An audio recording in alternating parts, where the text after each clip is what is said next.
Olá, tudo bem? Seja bem-vindo a mais um vídeo aqui no canal do Ciriaco e hoje vamos falar uma rápida revisão sobre os mecanismos de entrada, de penetração, as vias de acesso que os vírus têm, especificamente sobre vírus, vamos falar hoje nesse vídeo, quais são as vias de acesso que os vírus utilizam para causar doença no nosso corpo. Vamos lá listar todas elas para você fazer a sua pauta direitinho, para saber quais são os tópicos importantes que a gente vai abordar agora. Bom, a primeira delas, e a muito falada, e todo mundo está falando agora, obviamente, por conta do momento que vivemos, se você está assistindo esse vídeo em 2021, 2022, possivelmente essa é uma via muito falada, é a via respiratória.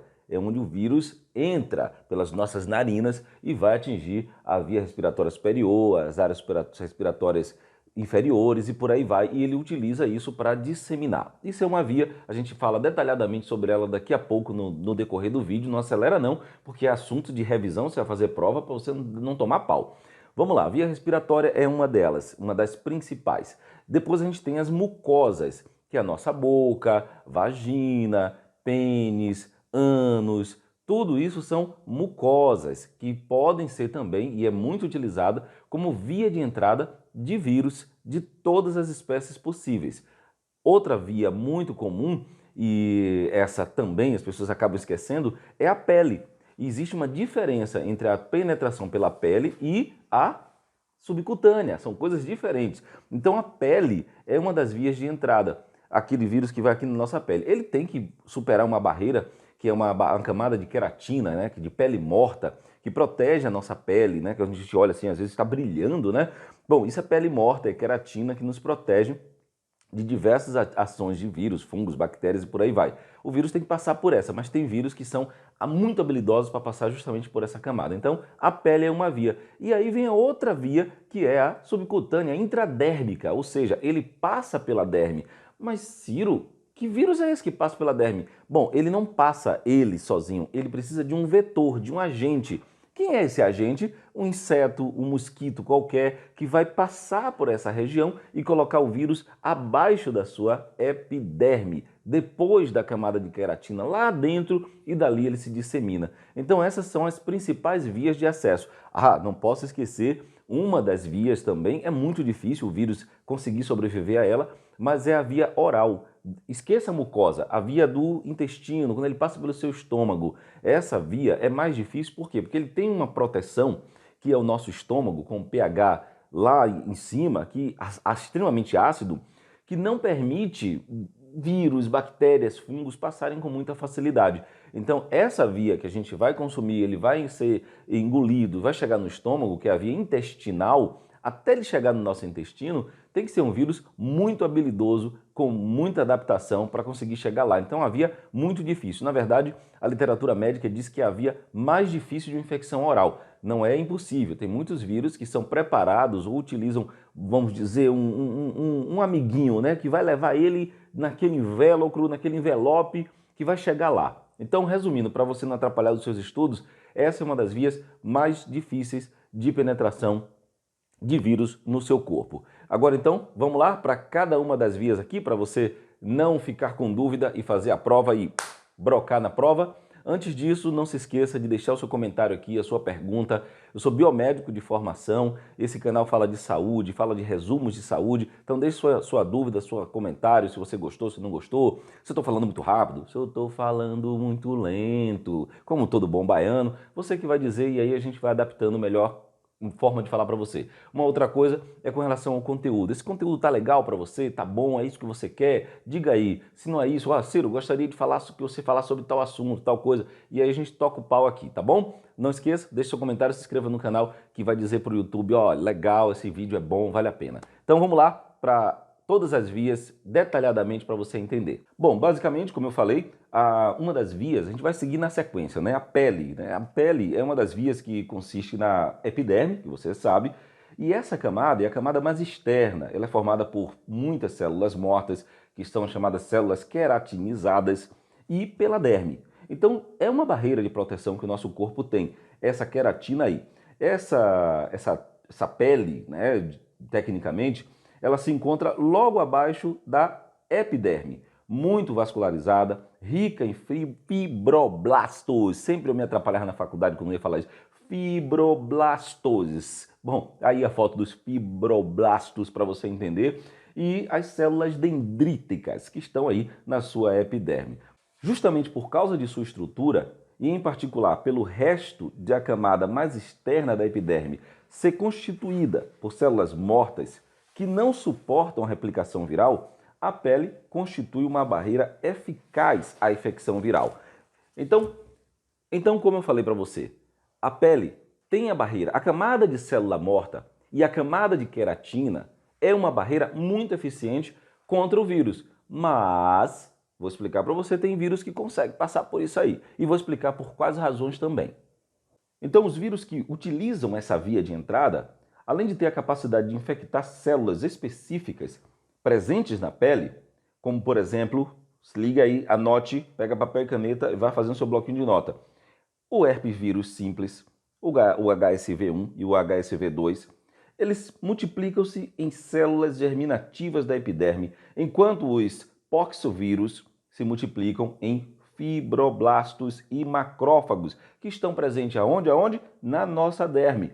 Ao contrário do vírus, do papiloma vírus humano, o tal do HPV, que eles infectam inicialmente as células germinativas da epiderme, mas só conseguem completar o seu ciclo replicativo lá nas células mais diferenciadas e mais superficiais da epiderme. Então, muitos vírus que usam a pele como via de entrada são capazes de infectar células epiteliais, membranas mucosas. Então, se ligue nessa dica para você não se atrapalhar. Nem todo vírus, na imensa maioria dos vírus, não tem a capacidade de penetrar pela pele, mas o HPV, o herpes simples, o HSV1 e o HSV2 tem justamente por essa característica.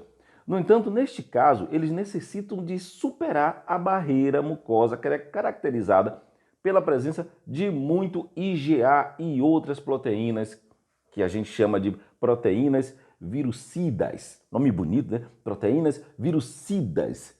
Que, obviamente, virucidas serve para quê? Para matar vírus. É o objetivo dessas proteínas. Então, para além do pH, que também não é muito bom, o pH é hostil, que é presente na nossa derme, essas mucosas também têm um pH hostil para o vírus, que constitui barreiras muito eficientes.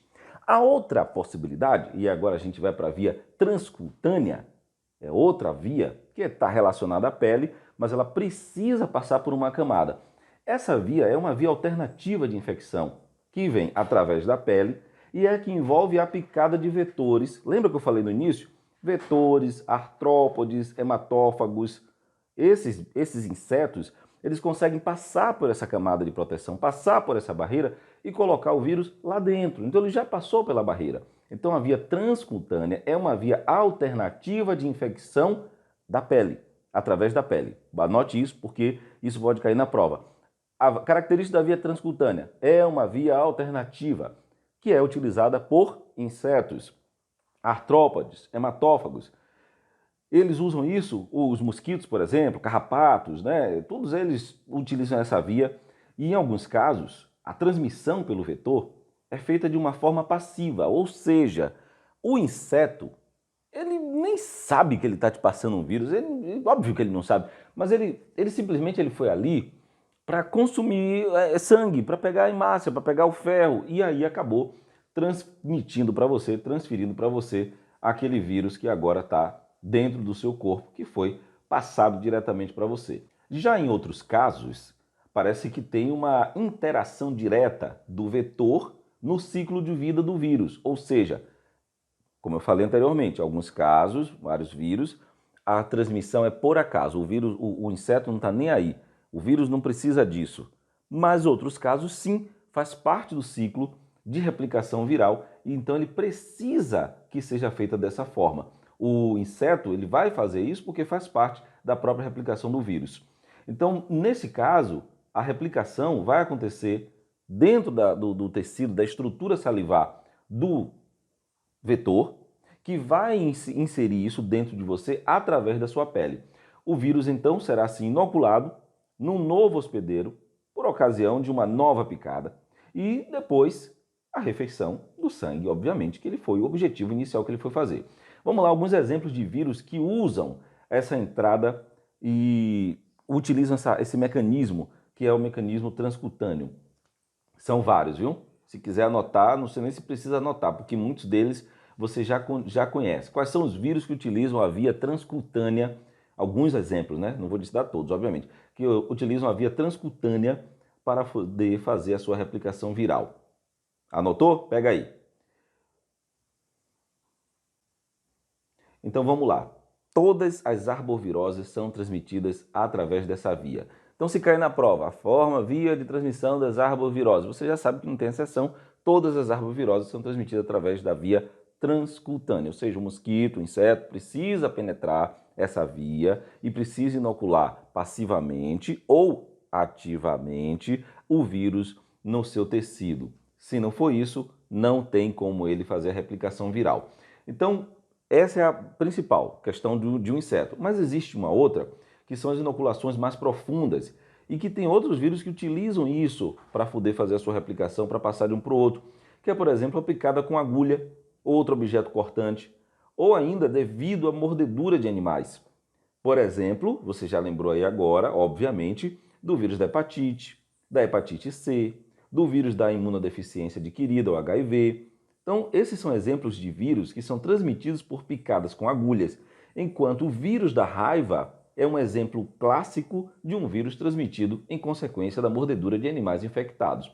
Então, em qualquer caso, o vírus tem acesso direto à sua corrente sanguínea e os vasos linfáticos, onde ele vai poder fazer a infecção de células sanguíneas ou dentro dos seus macrófagos e células dendríticas que estão presentes na sua derme. Ponto? Então, entendeu? A via transcutânea é a via utilizada por todas as arboviroses. Todas elas, de forma passiva ou ativa. E um outro ponto importante que você deve lembrar é que os vírus, como o vírus da raiva, hepatite e HIV, entre outros, podem ser também inoculados, não por insetos, obviamente, mas por agulhas, objetos pérfuro-cortantes, no caso da raiva, mordedura de um animal, que todo mundo já sabe disso.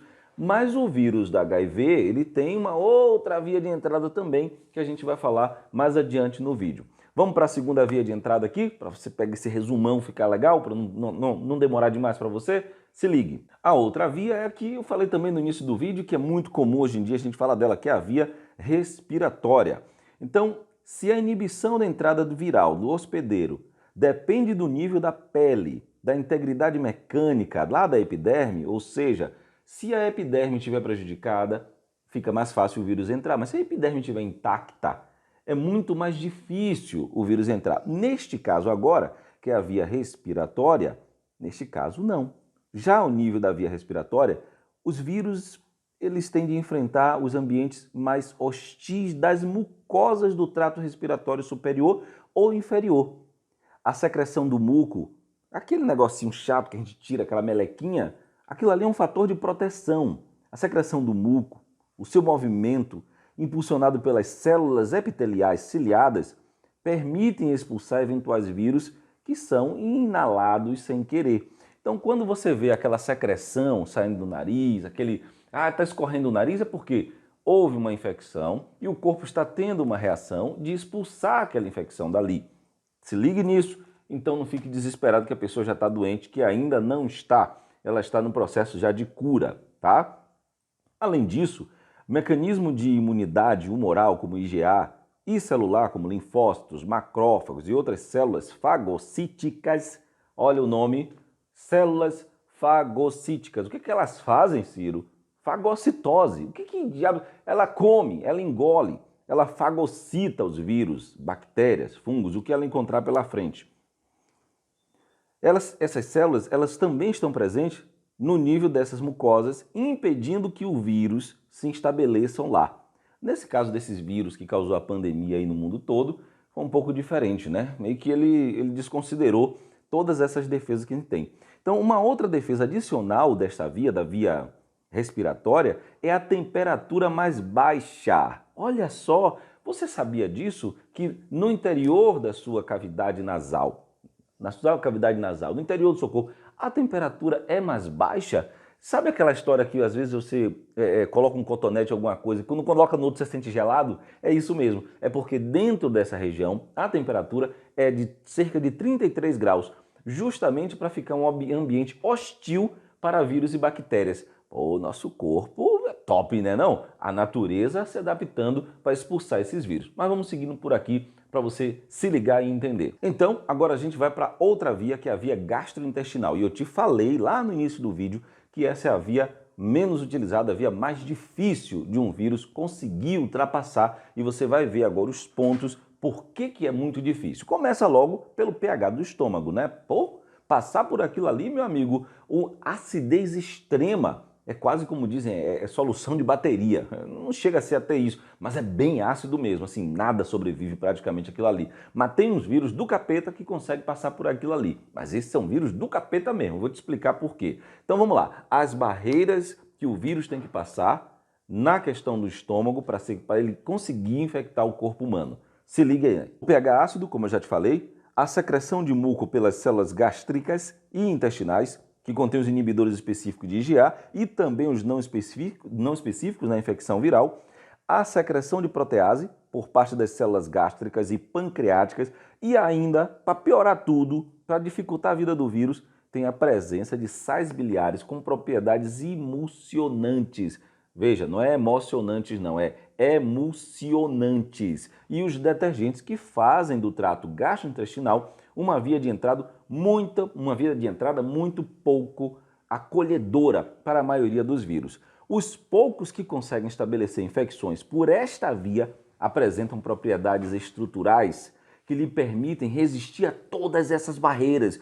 É um verdadeiro Thanos, é um verdadeiro survival, é uma fênix. O vírus passa por tudo isso e consegue infectar e você vai saber quem são esses capetas que conseguem chegar lá. Então eles apresentam essas propriedades estruturais que fazem com que ele resista a todas essas barreiras. Caracteristicamente, todos os picornavírus usam essa via de entrada. A única exceção é o rinovírus, que pelo fato dele ser muito lábil a pH ácido, ele não resiste à passagem pelo estômago. Os rotavírus, por seu lado, não só resistem à presença da protease, como faz uso dela. É brincadeira? Pois é, nomeadamente a tripsina pancreática e a elastina, para aumentar a sua infecciosidade. Olha que coisa! Então anote aí porque isso é importante. Os rotavírus, eles não são destruídos pelo pH, eles são tranquilos, passam pelo pH, não só passam com tranquilidade, como ele utiliza das nossas defesas, a presença das nossas proteases para conseguir se replicar com mais rapidez. Então eles utilizam quais proteínas, Ciro, Pimentel, quais são as proteases que eles utilizam? A tripsina tripsina, pancreatina e a elastina. Anotou? Então ele usa para quê? Para aumentar a sua infecciosidade por um mecanismo que envolve a tal da clivagem de proteínas do capsídeo. Então ele utiliza o nosso próprio corpo, a defesa do nosso corpo, para ficar mais miseravão. A presença de sais biliares tem um papel importante na seleção dos vírus que são capazes de usar esta via de entrada. Devido ao seu efeito emulsionante e detergente, eles removem a bicamada lipídica, ou seja, aquela dupla camada de gordura que constitui a estrutura base do invólucro viral, e devido a isso, raros são os vírus com invólucro que usam como via de entrada o trato gastrointestinal. Então você viu aí que, assim, por todas as defesas que a gente tenha no nosso estômago, uma mega barreira. Primeiro que esse vírus que chegou ao estômago, ele sobreviveu à nossa mucosa oral. Ele passou por aqui, ele passou pela lipase, ele passou por tudo que está aqui. Sobreviveu aos macrófagos, a tudo que está na nossa boca, passou batido, chegou no estômago, enfrentou toda aquela barreira, todas as enzimas, toda a acidez e sobreviveu. Mas olha que processo interessante de adaptação do vírus. Ele utilizou a nossa defesa para se replicar mais rápido. Eu não vou citar o nome dele, estamos em 2021, você deve saber o momento que o mundo viveu, se você está em 2023, 2024, não posso falar o nome do vírus, mas um vírus que tem a capacidade de infectar tanto pela a respiratória quanto pela oral, que causa inclusive processo de diarreia, dor abdominal, sangramentos e tal, que deu uma pandemia no mundo todo, também utiliza isso. E ele tem uma bicamada lipídica. Olha que coisa! O bicho é monstro, né? É um vírus monstro. Então são poucos os vírus que conseguem passar por essa camada. Eu vou parar o vídeo por aqui porque ele já está muito longo. Depois, no próximo vídeo, o vídeo seguinte, você já pula aí se você quiser e a gente vai falar das outras vias de entrada do vírus, que é a mucosa, aí a gente tem anal, oral, vaginal, né? Todas essas. Tem também, ó, os olhos, é uma via de entrada, e uma via de entrada importante e pouca gente se liga nela. No próximo vídeo a gente fala sobre isso. Deixe seu comentário, o que é que você achou, tem alguma dúvida? Se tiver dúvida sobre tudo que foi falado neste vídeo, deixa aqui embaixo. Olha, Ciro, é o seguinte, eu estou com uma dúvida assim, não entendi aquele termo, pode falar que eu respondo. Valeu, tchau, um abraço.